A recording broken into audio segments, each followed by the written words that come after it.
I'm Bob Cancel, and this is Traditional Sales and Marketing News. Leading off our newscast this evening, we're following a breaking story out of Miami where a mass grave filled of dead sales opportunities has been uncovered. Details are sketchy at the moment. We go now live to our Miami Bureau Chief, Arby Novende, who is at the scene of the crime. Arby. Thanks, Bob. Chaos erupted today at XYZ Corporation when management discovered a grave with over 70 freshly killed sales opportunities. The executives at XYZ are calling this a sales tragedy, as the toll represents about 80% of the company's current sales pipeline. Minutes ago, I got off the phone with Miami-Dade coroner Jose Cañasi, who informed me that all of the deceased sales opportunities suffered from the same cause of death, a gaping hole where executive buy-in should have been. Bob? Excuse me, Arby, did I hear you say that these sales opportunities died from a lack of commitment from real economic buying authorities? That in essence, they died of neglect? That's totally right, Bob. These poor sales opportunities never knew what hit them. Well, I can imagine that someone's going to have to take the blame for this. Have the authorities found any suspects that they're focusing in on at this time? No, that's not clear at this moment, Bob. You know, I've asked around and it appears that the management team is blaming sales. Sales is blaming the prospect, which is something I really like to do. And the prospects really haven't made any comment yet. We did contact a few of them today, and they actually told us to get the hell away from them. Now, what's really interesting here, Bob, is that just last week, the entire sales staff at XYZ Corporation had a sales training event which was focused precisely on promoting the value of the company solutions to executive leaders and prospect companies. I mean, that's the key to getting executive buy-in, right?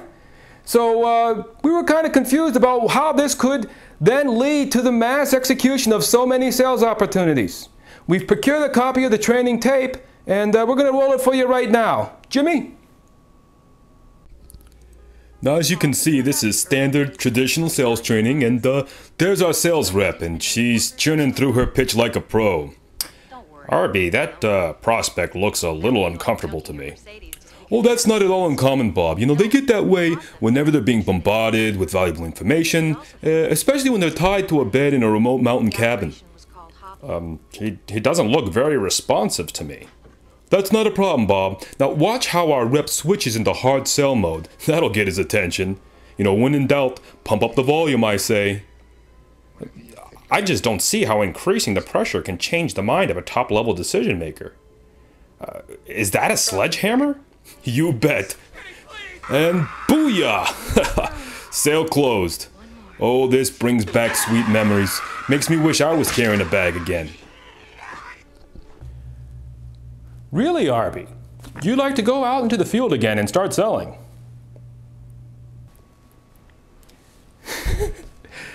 Hell no, Bob! You nuts? Do you think I'm crazy enough to go back out in the field with all of those prospects who just don't get it? I mean, come on. I mean, until they figure out a way that prospects can teach themselves what they need to know to buy your product, fixed salary city for me, Bob. That was Arby Novende in Miami. Stick with us after the break as we visit with one sales manager who says that deep cash discounts are the only way to close deals. This is Traditional Sales and Marketing News.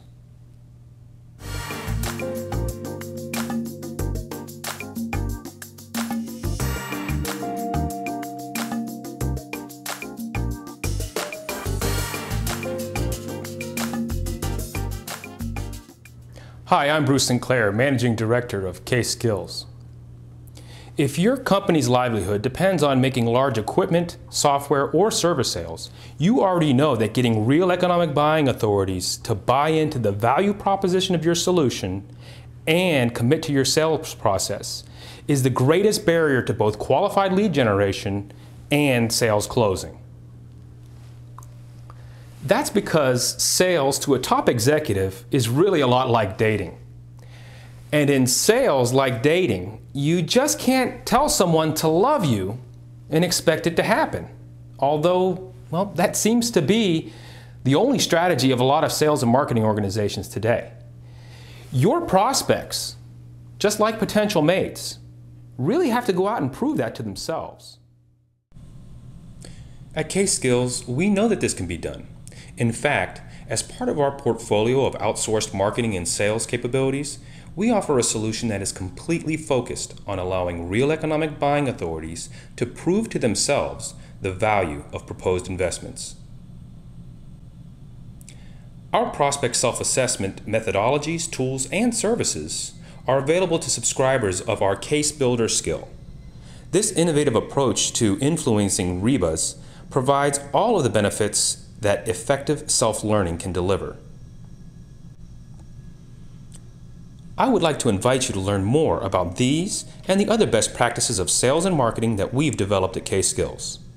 A few of the ways that you can begin your journey to improve results include trying a self-assessment for yourself at www.caseskills.com, registering to attend any of our upcoming free Case Skills Sales and Marketing Best Practices seminars, or simply contacting us directly. We'd love to hear from you and be of assistance.